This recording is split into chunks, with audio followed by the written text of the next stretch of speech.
My wife didn't even know she was pregnant with our last one until she was 32 weeks, because she was using hypnosis for weight control.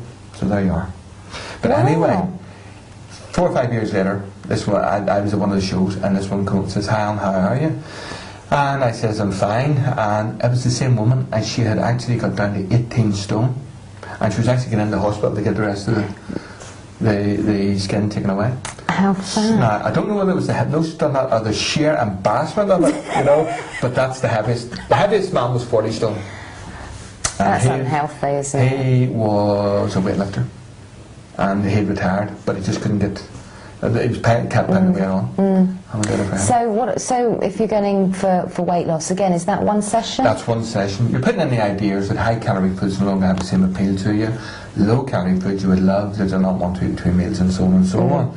Again, you would do the laser, and you would also get the CD to play. 2 reasons for the CD. Number one, it reinforces everything you do in a session, and number two is to avoid the comfort eating bit. You must want to do something to stop doing it. Have you got to go in with that? Well, you can't force a person to do something they don't want to do.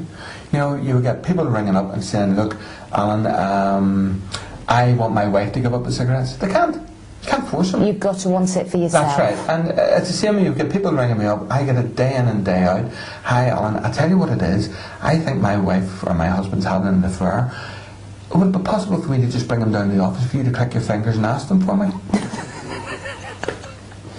I have that all the time. Believe you me, that's a common one. You can't force a person to do something that they want to do.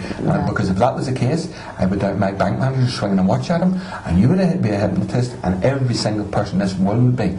I haven't said that. My best friend is my bank manager, but that's beside the point. Just one more story before we close up.